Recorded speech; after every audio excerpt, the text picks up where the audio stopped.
Hello YouTube, welcome from my stoep.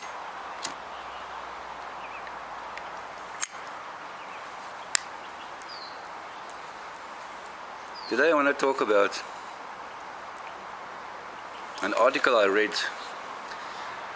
which was a research done by someone in America just after the presidential election. So yeah, I'm going to discuss something that came out of that article. I'm smoking my Savinelli, beautiful pipe, and smokes beautifully. Just relaxing on this Saturday morning. We had yesterday an awesome red moon yesterday evening, which we watched until late. So that was quite kind of exciting. Now the article, back to the article. The article said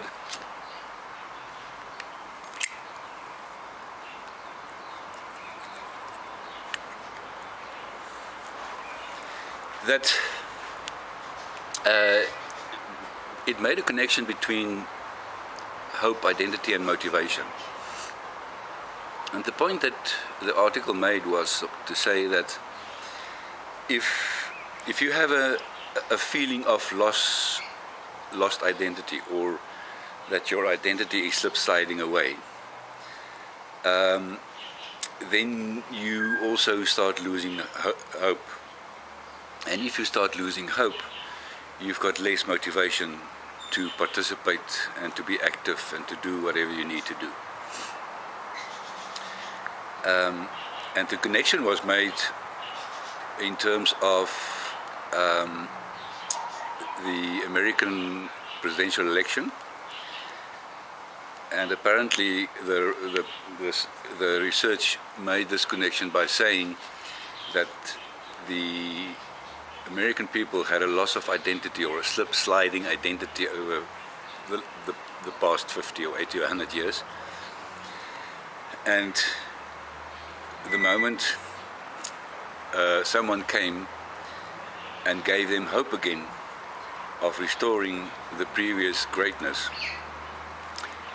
it touched that nerve of identity and then gave them hope, and then motivated changed action. So at first I thought that's a huge jump to make, assumption to make, but as I thought about it, it actually makes sense.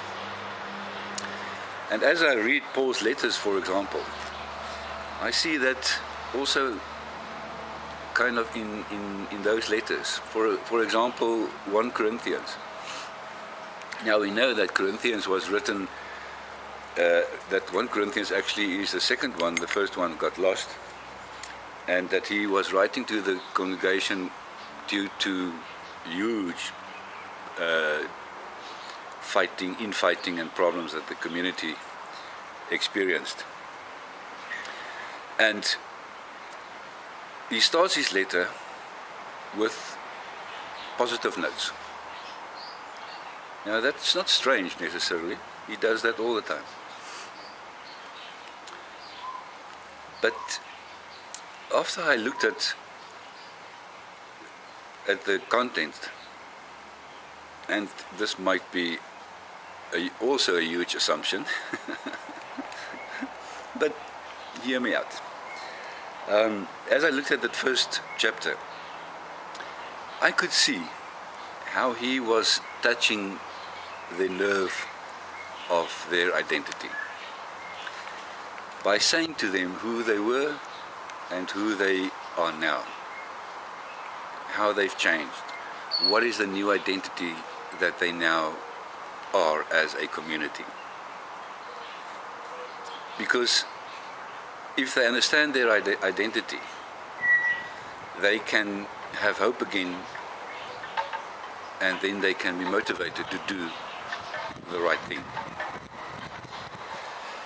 Now, as I said, that might be a huge intellectual, rational jump, but one can see that.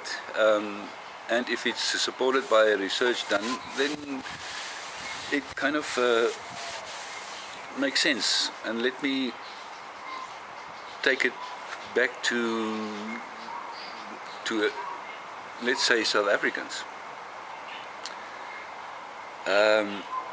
When a whole country or a population becomes more negative and negative, it's because they've got a feeling that their identity is sliding away, for whatever reason. And if someone comes and gives them hope again, that hope is based on, let's bring back what we had when we had a good feeling about everything, because that motivates us again. By the way, now that I think of it, the new president, after Zuma retired, did the same thing, you know, making appeal to people to get back to that same positiveness when Nelson Mandela was president. And that gave us hope again. And that motivated a lot of people to start doing things again. So,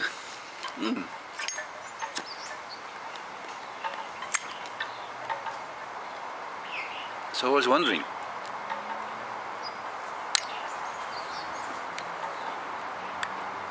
if you want to discipline your kids, instead of yelling at them, try and restore the hope by reminding them of their identity. Maybe that will work.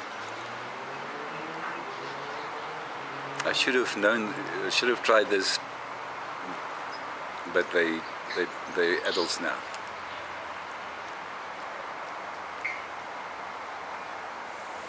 In any case, tell me what you think.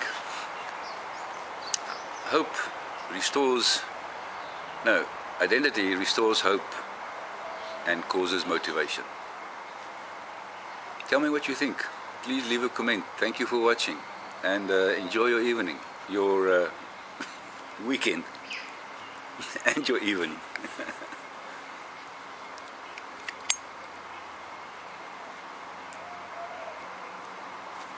And thank you for watching. I'll see you soon. Bye-bye.